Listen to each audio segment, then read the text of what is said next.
इसका ये क्या है, कौन सा केस हुआ, यही केस हुआ कि प्योर कंपोनेंट ए की बात हो रहे हैं, राइट।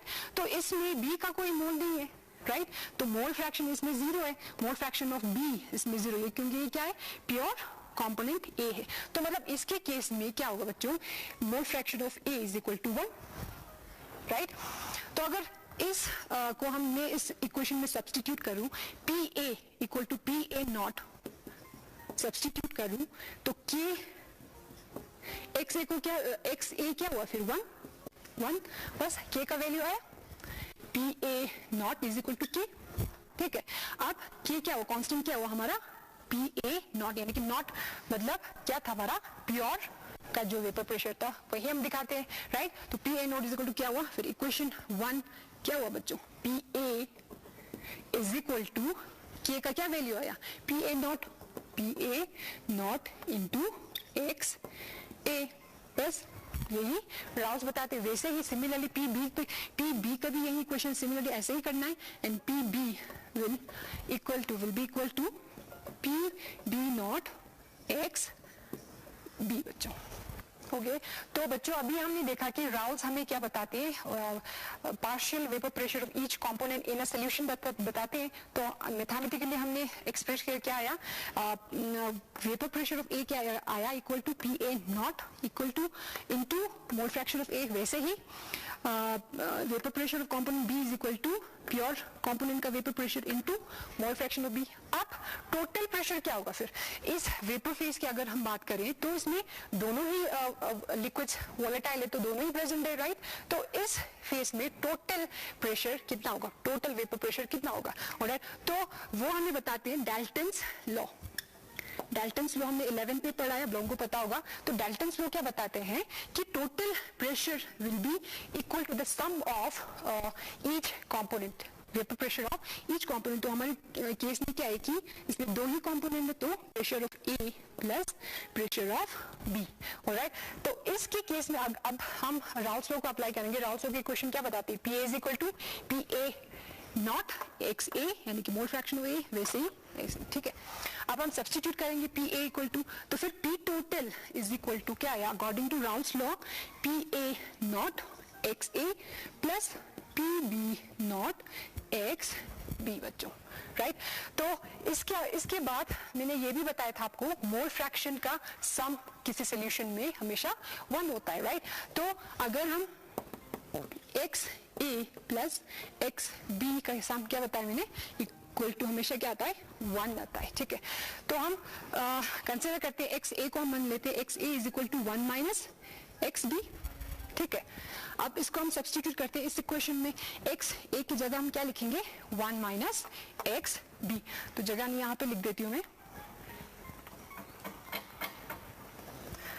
तो क्या बच्चों, P टोटल इक्वल टू हमारा आया P A naught X A plus P B naught X B आया, राइट। तो यहाँ पे क्या सब्स्टिट्यूट करना है, एक्स ए इक्वल टू हमें सब्स्टिट्यूट करना है 1 माइनस एक्स बी। तो P T is equal to P A naught 1 minus X B. अगर हम mole fraction in terms of B निकाले तो यही इक्वेशन आएगा, तो P B naught X B, right. अब इसको सिंप्लीफाई करो, अब सॉल्व करो, is equal to P A naught minus P A naught X B plus P B naught X B, right. अब इसमें एक्स बी कॉमन है, राइट। तो हम कॉमन को बाहर निकालते हैं, P A naught plus X B हम कॉमन निकालते हैं, इसमें प्लस है इसमें माइनस है, तो P B naught minus P A naught equal to P total. तो this is the final equation of Raoult's law. Okay, next हम पढ़ेंगे बच्चों आइडियल सोल्यूशन क्या होता है एंड नॉन आइडियल सोल्यूशन क्या होता है, राइट। तो ideal solution according to last class में हमने पढ़ा था, इसमें राउल्स लॉ हमने समझे थे लास्ट मिनट में। तो ideal solution and non ideal solution क्या होता है, तो जितने भी जो भी सोल्यूशन राउल्स लॉ को फॉलो करेंगे, राउल्स लॉ क्या बताते हैं कि जो पार्शियल वेपर प्रेशर है is directly proportional to mole fraction. और हमने ये एक सॉल्व किया था कि P A naught X A right तो जो भी वेपर प्रेशर होगा उसके प्योर के जो वेपर प्रेशर होगा इनटू मोल फ्रैक्शन, उसका ये रिलेशन था किसके अकॉर्डिंग, राउल्स लॉ के अकॉर्डिंग. तो आइडियल सॉल्यूशंस आर ऑल दो solution first solution which obeys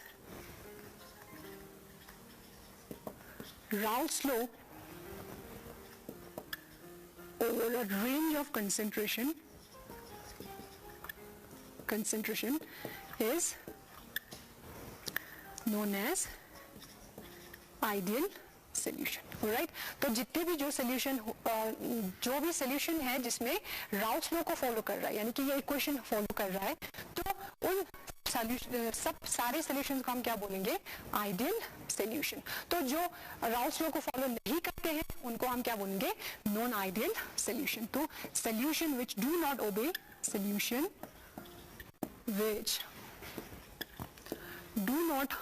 ओबे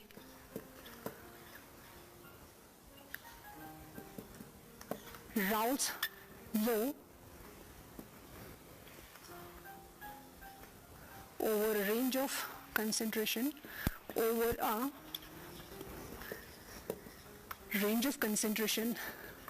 is known as non-ideal solution. मतलब इसमें PA is not equal to PA not XA. Alright, तो आइडियल सोल्यूशन था ये, राउल्ट्स लॉ को फॉलो कर रहे हैं, इस PA is equal to PA not XA.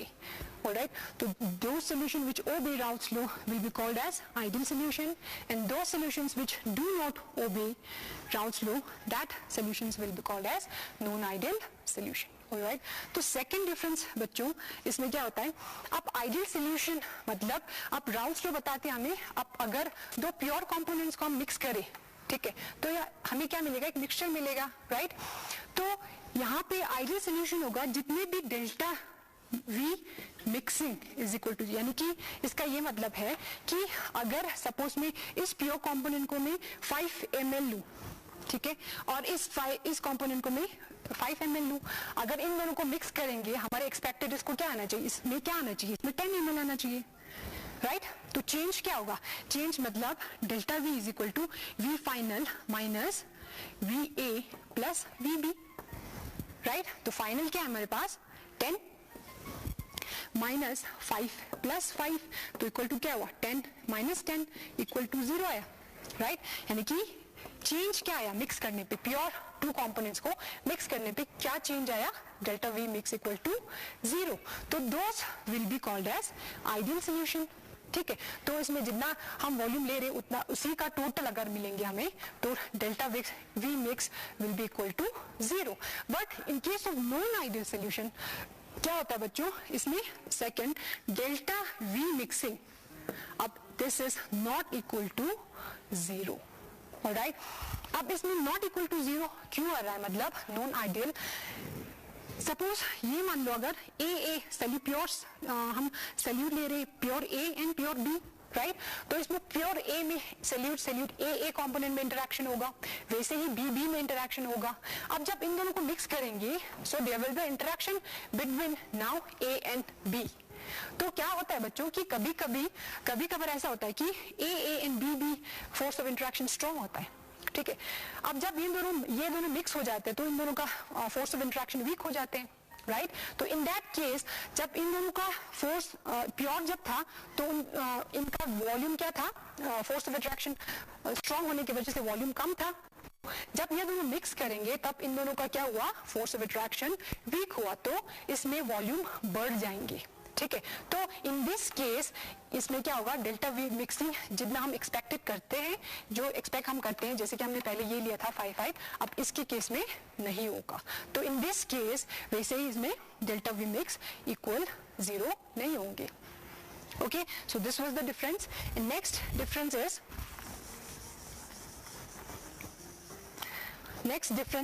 Change in enthalpy. Third difference is change in enthalpy. Again हम check करेंगे अगर हमारा सोल्यूशन आइडियल है, ठीक है, तो इसके केस में अभी अगेन इसमें इंटरमोलिक्यूलर फोर्स ऑफ अट्रैक्शन का बात होंगे इसमें भी, ए इंटरैक्शन एंड बी इंटरैक्शन। अगर इसमें ए इंटरैक्शन है, इसमें बी इंटरैक्शन है, राइट। तो अगर हम क्या होगा, अब जब इन दोनों को मिक्स करेंगे तो इनको ब्रेक होना पड़ेगा, ए ब्रेक होंगे, वैसे ही बी ब्रेक होंगे, और फॉर्मेशन क्या होगा, ए बी का बोन फॉर्मेशन होगा। तो जब भी बोन ब्रेक होते हैं उसमें एनर्जी हमें सप्लाई करना रिक्वायर्ड होते हैं। तो इस केस में, मिक्सचर के केस में ए और बी के बीच में बोन फॉर्मेशन हो रहा है, बन रहा है, ठीक है। तो इसके केस में एनर्जी क्या होगा, रिलीज होगा, ठीक है। तो आइडियल के केस में क्या होगा बच्चों, जितना इसमें एनर्जी अब्सॉर्ब हो रहा है उतना इसमें रिलीज हो रहा होगा। तो इन दैट केस अगेन ये और इन दोनों का सम इक्वल होगा, तो चेंज क्या होगा, ये जितना ये होगा ये माइनस इन दोनों का सम इक्वल होगा, तो जीरो आएंगे। फिर से इंथैल्पी ऑफ मिक्सिंग के लिए, आइडियल सॉल्यूशन के लिए अगेन जीरो आएगा।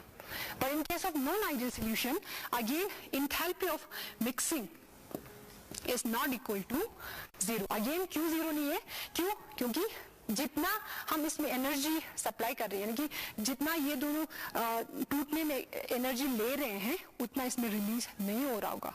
तो इन दैट केस इक्वल नहीं आएंगे, इक्वल जीरो के इक्वल नहीं आएंगे, तो this is not equal to zero. And not equal to zero for which solution, non ideal solution. Alright, तो ये था डिफरेंस। ओके, तो हम एग्जांपल इसमें लेंगे बच्चों, जो कि ऑब्जर्व्ड है कि कौन दो सॉल्यूट को या सॉल्वेंट को मिक्स करने से कौन सा सोल्यूशन आइडियल शो करता है एंड कौन सा नॉन आइडियल शो करता है। तो इसमें हम एग्जांपल लेंगे, example normal hexane and normal heptane.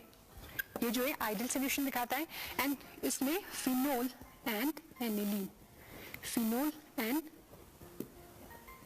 Aniline. Alright, तो मतलब इसका ये मतलब है बच्चों कि आइडियल सोल्यूशन है तो ये सारा जो रूल्स है ये फॉलो करेंगे। ऑलराइट, और नॉन आइडियल सोल्यूशंस में जितना भी हमें मतलब एक्सपेक्टेड हमें ये ऐसा शो करना चाहिए, बट वैसा नहीं होता है, ठीक है। तो इसके केस में इसमें टू टाइप्स ऑफ आइडियल से डिविएट होते हैं कि उस को हम कहते हैं कि आप इसमें इसको मिटा देती हूँ, two types of non ideal solutions होते हैं, दैट इज आइडियल से कितना डेविएट होते हैं, ठीक है। तो इसमें हम बताते हैं बच्चों कि two types of non ideal solution. Non ideal solution two types होते हैं, एक positive deviation, positive deviation from ideal solution, and दूसरा है नेगेटिव, दूसरा शो करता है negative deviation from ideal solution. Okay, next अगर हम बच्चों ग्राफ ड्रॉ कर रहे हैं between vapour pressure and mole fraction के बीच में हम ग्राफ ड्रॉ कर रहे हैं, तो राउथ को क्या कहते थे हमें, pressure of A is directly proportional is equal to PA naught XA, right? तो जितना वेपर प्रेशर होगा वो किस पे डिपेंड करेंगे, मोल fraction of that component, right. तो जितना ज्यादा मोल फ्रैक्शन होगा उतना प्रेशर होगा।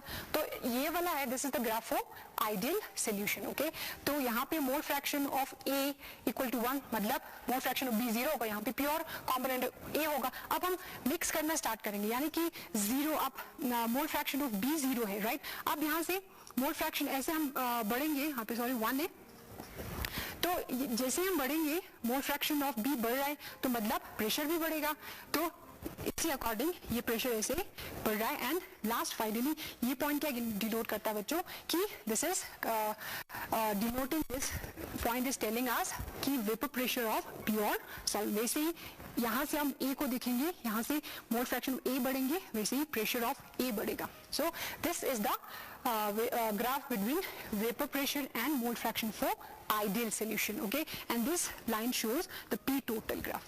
वैसे for non-ideal solution it shows two types of deviation from ideal solution, that is positive deviation and negative deviation. तो जो यहाँ पे मैं जो डैश डैश दिखा रही हूँ वो क्या है, आइडियल सोल्यूशन का है। अब पॉजिटिव मतलब ये आइडियल का जितना वैल्यू था उससे ज्यादा दिखा रहा है, तो हर चीज जैसे कि P टोटल भी ज्यादा दिखा रहा है, प्रेशर ऑफ A भी ज्यादा दिखा रहा है, प्रेशर ऑफ B भी ज्यादा। वैसे ही नेगेटिव है, इससे नेगेटिव सबसे, यानी कि जो आइडियल सोल्यूशन था उनसे सारा वैल्यू क्या है, नेगेटिव में आ रहा है, तो दिस शोज नेगेटिव डेविएशन। ये बच्चों फिर नेक्स्ट क्लास में आज हमने पढ़ा आइडियल नॉन आइडियल राउंड्स हमने समझा, तो नेक्स्ट क्लास में हम पढ़ेंगे कॉलिगेटिव प्रॉपर्टीज। तब तक आप लोग क्वेश्चन प्रैक्टिस कीजिए इस इन इक्वेशन के बेस पे और न्यूमेरिकल्स जितना हो सके आप सॉल्व करिए। Thank you.